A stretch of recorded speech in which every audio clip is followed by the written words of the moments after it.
Nabuo ang kultura at tradisyon ng Pilipinas dahil sa mga pinaghalong impluensya ng mga katutubong tradisyon at mga kultura ng mga unang mangangalakal at mananakop nito. Ang kulturang ito ang sumasalamin at nakadadagdag ng ganda sa bansang Pilipinas. At dahil rin dito, kilala ang Pilipinas sa mga natatanging kultura at tradisyon. Ang pista ay isa sa mga malalaking pagdiriwang na ginugunita bawat taon sa iba't ibang dako ng Pilipinas. Tampok dito, saan mang lugar sa kapuluan, ang mga makukuling na parada, mga katutubos seremonya, sayawan, paligsahan at masasaganang handaan. Ang panahon ng kapistahan ay isa rin sa mga pinakainaabangang pagdiriwang na patuloy na dinarayo ng mga turista taon-taon. Ilan na rito ay ang pista ng mga bulaklak ng Baguio tuwing Pebrero.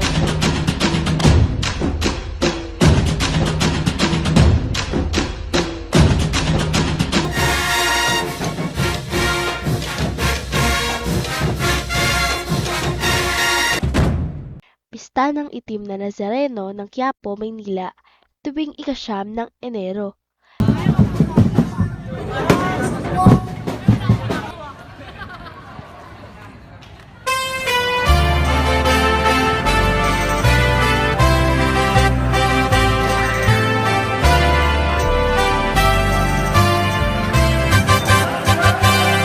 Pista ng Maskara ng Bacolod City tuwing Oktubre at marami pang iba.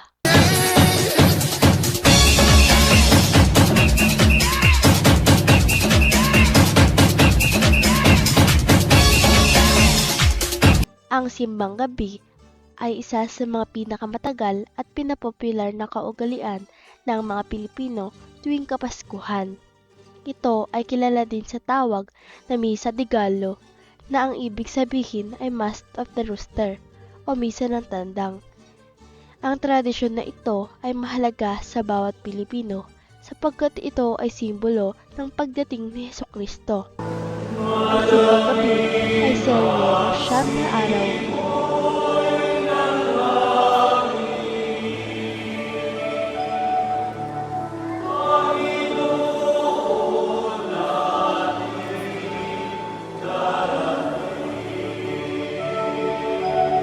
Ang Simbang Gabi ay serye ng 9 na araw na nobena para kay Birheng Maria na nag-uumpisa tuwing ika-16 ng Disyembre at nagtatapos sa ika-24 ng parehong buwan.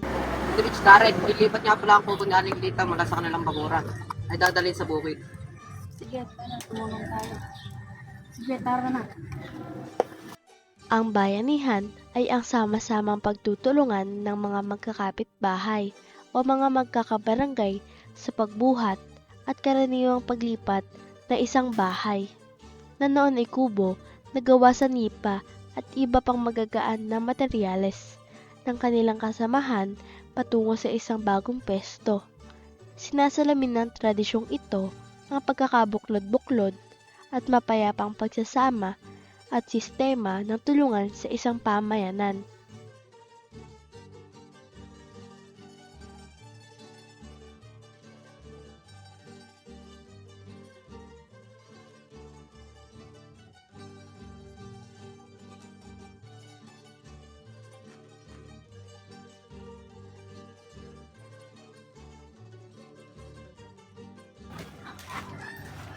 Dahil nandito na po kami. Ang paggamit ng po at opo ay isang malaking bahagi ng kultura at tradisyon ng mga Pilipino. Ito ay isang paraan upang ipakita ang respeto, paggalang at pag-uugali sa mga taong mas matanda o may mas mataas na posisyon sa lipunan. Mano po. Ang pagmamano ay isang paraan ng paggalang sa nakatatanda. Isa itong tradisyong ginagawa ng mga Pilipino. Ginagawa ito sa pamamaraan ng pagkuha ng kamay ng kung sino mang nakatatanda na siyang ididikit sa noo. Mabuti naman at makauwi na ang aking mga Ang barong Tagalog ay isang binurdahang pantaas na baro at kinikilalang pambansang kasuotang panlalaki sa Pilipinas. Ang kasuotang ito ay may 4 na siklo na ring ginagamit sa bansa at patuloy na pinapaganda upang masabayan ang pagbabago ng lipunan. Kabilang ito sa mga popular na kasuotan para sa mga mahalagang pagdiriwang at kasiyahan sa Pilipinas, gaya ng kasal, mga sagala, maging sa burol at paglilibing. Ang Barot Saya naman ay ang pambansang kasuotang pambabae ng Pilipinas na binubuo ng manipis at binordahang pang-itaas at palda o saya na makulay at kadalasang guhitan.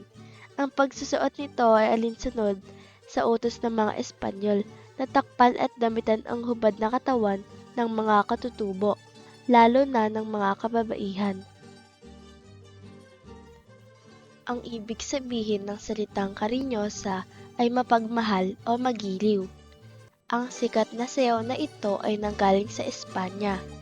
Nagsimula ang sayaw na karinyosa sa Isla ng Panay at ipinakikilala ng mga Espanyol noong kanilang kapanahunan at kolonisasyon sa Pilipinas. Ang panyo at abaniko ang siyang pangunahing elemento ng sayaw kung saan ang lalaki at ang babaeng mananayaw ay nasa sitwasyon ng pagliligawan o nasa romantikong eksena at kanilang itinatago ang nararamdaman sa pamamagitan ng panyo at abaniko. Ang tumbang preso ay isang larong Pinoy kung saan ang isang taya ay may binabantayang lata na nasa loob na isang bilog. Ito ang preso tinatawag. Ang ibang manlalaro naman ay mga tagahagis ng tsinelas na ang layunin ay mapatumba at maalis ang preso o lata sa loob ng bilog. Ang layunin ng taya ay makataga o makataya na isang tagahagis habang ang mga ito ay kumukuha ng mga tsinelas sa palaruan.